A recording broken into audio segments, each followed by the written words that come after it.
ایک ڈاکٹر کہتی ہیں میں ڈیوٹی پر مامور تھی، خودکشی کا ایمرجنسی کیس آیا۔ لڑکی کا نام آمینہ تھا۔ میں نے 8 سال کے کیریئر میں ایسی خوبصورت لڑکی پہلی بار دیکھی تھی۔ وہ بے ہوشی کی حالت میں تھی۔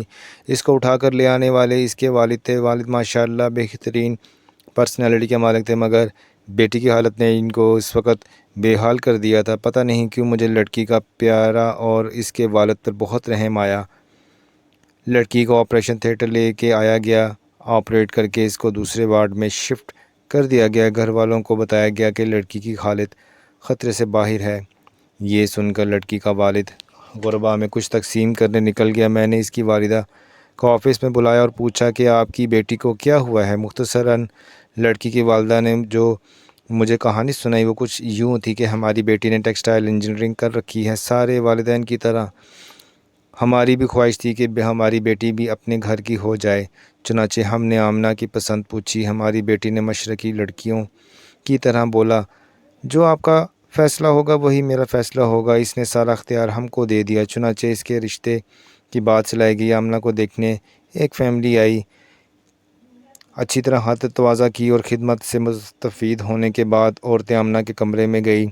ایک نے آمنہ کے ہاتھ سے چائے پینے کی فرمائش کی۔ اس کے بعد وہ لوگ چلے گئے۔ چند دن بعد بغیر کچھ بتائے رشتے سے انکار کر دیا۔ آمنہ کے لیے پہلی بار تھا جب وہ ریجیکٹ ہوئی، مگر ماں باپ کی تسلی نے آمنہ کو بہت حوصلہ دیا۔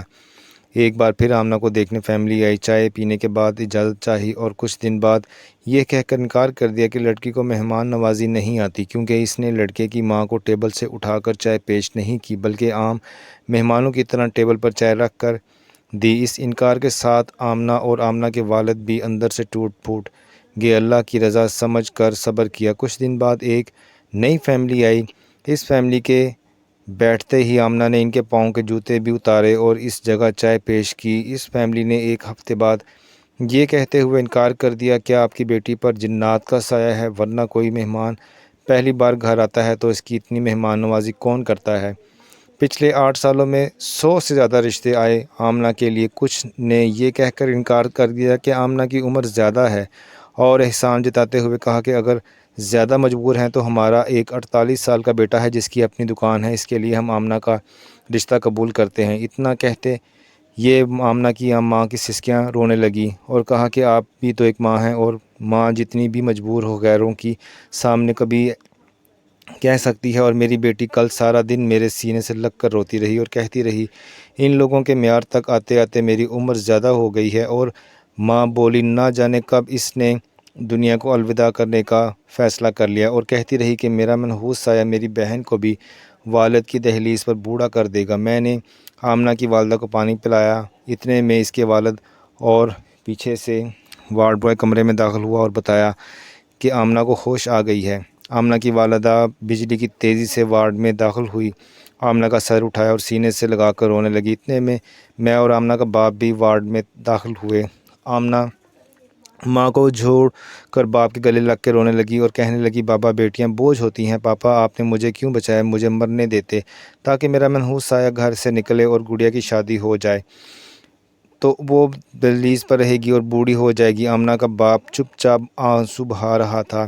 میں نے حالات آؤٹ آف کنٹرول ہوتے دیکھے تو میں نے آمنہ کو انجیکشن دے دیا اور آمنہ کے والد کو لے کر آفس میں آئی۔ میں نے آمنہ اور اس کی چھوٹی بہن کو اپنے دونوں بھائیوں کے لیے مانگ لیا۔ آمنہ کے والد کی آنکھیں اچانک برسنے لگی، مگر اب وہ خوشی کے آنسو تھے۔ میرے دونوں بھائی بھی ڈاکٹر تھے۔ میں نے ان کو اپنا فیصلہ سنا دیا اور وہ دونوں خوشی سے قبول کر چکے تھے۔ ویسے یہ تحریر لکھ کر میں آپ لوگوں کو یہ التجا کر رہا ہوں کہ آپ لوگ شادی ایک عورت سے کرتے ہیں، کبھی حور سے نہیں۔ کسی کی بیٹی کو ریجیکٹ کرنے سے پہلے اس کی جگہ اپنی بیٹی کو رکھ کر سوچیں۔ ایک مرد ہونے کے ناطے یہ سب دعوے سے کہہ سکتا ہوں، اگر عیب کی بنا پر ریجیکٹ کرنا ہو تو لڑکیوں سے دگنی تعداد میں لڑکے ریجیکٹ ہوں گے۔ مجھ سے دنیا میں کسی بھی فارم پر کوئی بھی بندہ بحث کر لے، میں ثابت کر دوں گا کہ مرد میں عیب زیادہ ہیں۔ میں ہاتھ جوڑ کر خدا اور اس کے رسول اللہ صلی اللہ علیہ وسلم کا واسطہ دے کر یہ التجا کرتا ہوں کہ کسی کو بلا وجہ عیب زدہ کہہ کر ریجیکٹ نہ کرو۔ آپ لوگ اللہ کی مخلوق کی عیبوں پر پردہ ڈالو، اللہ تمہارے عیبوں پر پردہ ڈالے گا۔ آپ کے نکالے عیب نہ جانے کتنی لڑکیوں کو قبر میں دھکیل دیتے ہیں۔ اپنا بھی خیال رکھیں، دوسروں کا بھی خیال رکھیں۔ مجھے بھی دعاؤں میں یاد رکھیں۔